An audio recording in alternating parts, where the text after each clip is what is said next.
tirelessly since then on our punch list to make sure that instruction is uninterrupted, to make sure that we have a beautiful school. So thank you, gentlemen. I appreciate it. I'd also like to thank Mercer Middle School. Is Mr. Doolman here? Thank you, Mr. Doolman. I'd like to thank Mr. Doolman and his team for being so accommodating to us. We were homeless last year. We didn't have a place to be. So anytime I met with parents, with students, with boosters, we had to find a home. So Mr. Doolman graciously opened up his doors and accommodated whatever we might need. So thank you, Mr. Doolman. A special thank you also to Freedom High School, former Principal Chris Forrester, Doug Fulton, and Dr. Luttrell specifically. I don't know if you all are here, but if you are, we can recognize you.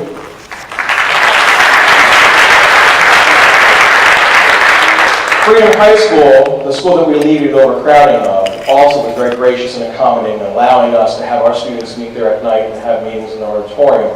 But more importantly, not once did I hear any of you from Freedom complain. Not once did they call up and say, your kids are wearing John Champe gear to our pep rallies. So for that, I'm very appreciative. Would all the parents in attendance please stand at this time? Go ahead, parents.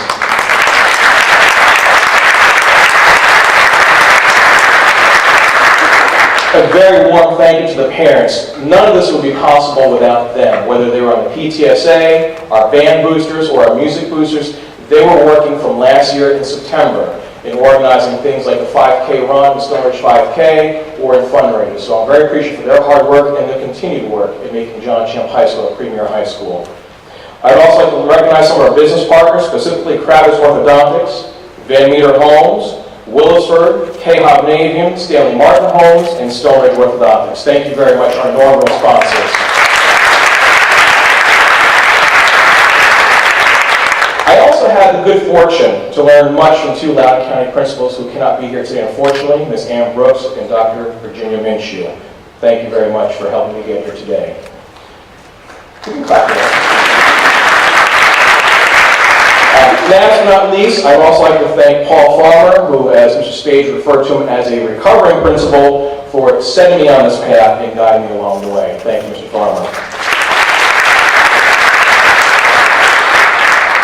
Last but certainly not least, I'd like to thank my wife Caroline, not just for her support, because she knows I pretty much live here. I've got a bed set up in the back, but because her blood and sweat are in this foundation as much as mine are. I don't know many other wives who at 10:30 at night on a work night would be willing to climb a 14-foot ladder and hang quotations in the hallway. So thank you, Caroline.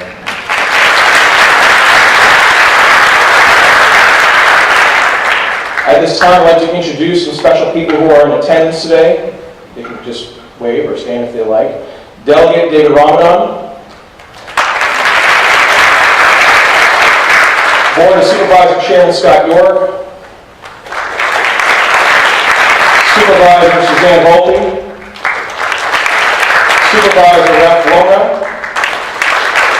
Supervisor Janet Clark. Supervisor Sean Williams. Supervisor Gary Higgins. Supervisor Matt Letourneau.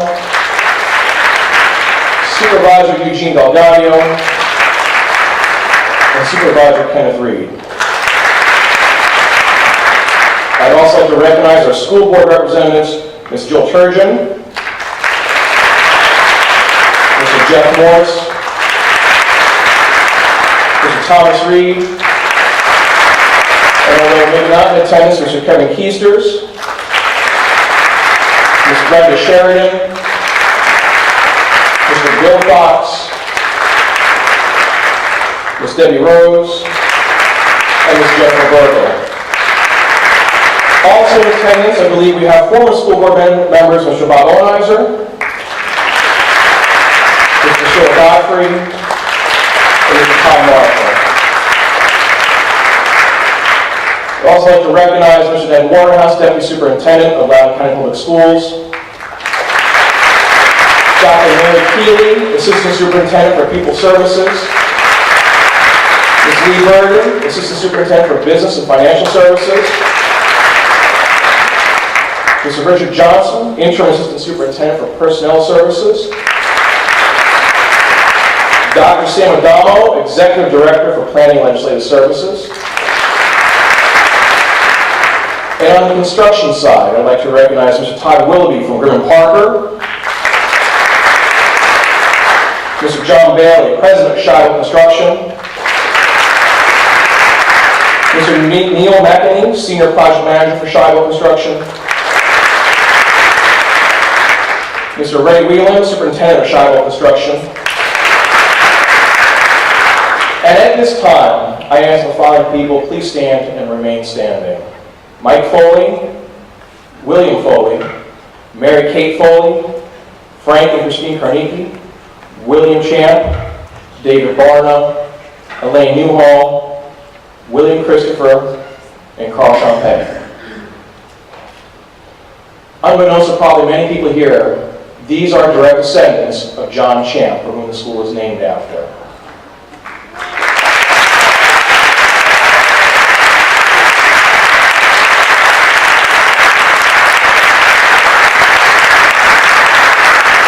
Many of them traveled very far to be here today, and we've honored them with a commemorative pin to mark the occasion of John Champe High School's dedication. Thank you.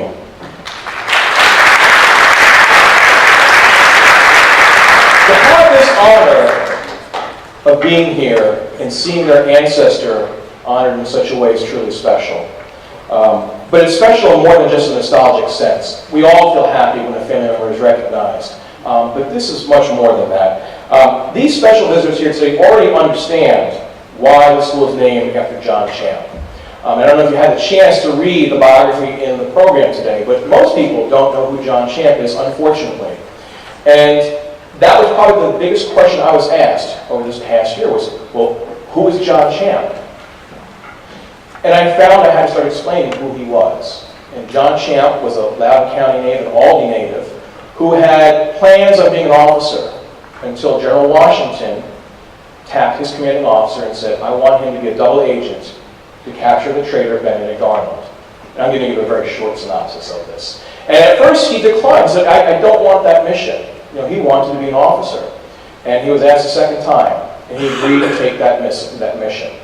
And under the cover of night, he absconded. He deserted the forces. And no one knew what his plan was. So the American Army at that time gave chase, and he had taken battle plans and supplies, and he joined up with the British forces. And he became close to Benedict Arnold. And history might have been very different, except for the fact that one night before the plan was to be executed, Benedict Arnold moved his camp, and John Champe was unable to capture him. So they marched back into Virginia. He was with the British forces, and when he entered Virginia, he came back to the American side. So the question I received from parents, from former school board members, current school board members, teachers, you name it, was, well, then why did they name the school after John Champe? He didn't succeed in his plan. And it took me a lot of time to come to terms with this, that we're measuring his success in the wrong way. It's not whether he captured Benedict Arnold or not. It's the fact that he accepted that mission. And I'll give you an example. How many here served or have served in the U.S. military? Just raise your hand. Well, first of all, thank you. Thank you for your service and honor. Now, how many of you, or anybody in the room, would be willing, if someone asked you to denounce your country and travel to one of our enemy's lands, and not have anyone know the truth behind what you were doing, to think that you really had deserted your country, had denounced your country, and was fighting for the enemy? That's why we named the school John Champe High School. It's for that man's courage. It takes courage to do that. And we are faced with moments every day of our own lives, and we talk about this with students, about the importance of courage. The idea that it takes courage to take a challenging class. It takes courage to choose to come, or even not choose to come to a new high school, but you're here. It takes courage to step out onto that athletic field at night, not knowing what's going to happen.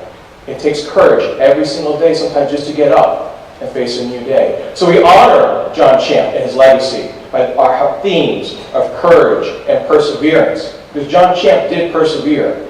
He did try hard. And in our quest here at school, with our courage and our perseverance, we are seeking excellence. And that is part of our charge. If you see the posters in the hall that we ask the students, our charge is that character, honesty, and respect generate excellence. And we strive to uphold those ideals and values every day. And at the same time, not only create a wonderful school based on those ideals, but create a feeling of family here. And we've talked several times to students and the parents and the staff about what family means. And this is a family here at John Champe High School. And I told the students on the first day, welcome home. So I hope you truly feel this is a home and a place for you to be here. At this time, I'd like to welcome Ms. Jill Churgeon, School Board Vice Chairman, to the podium.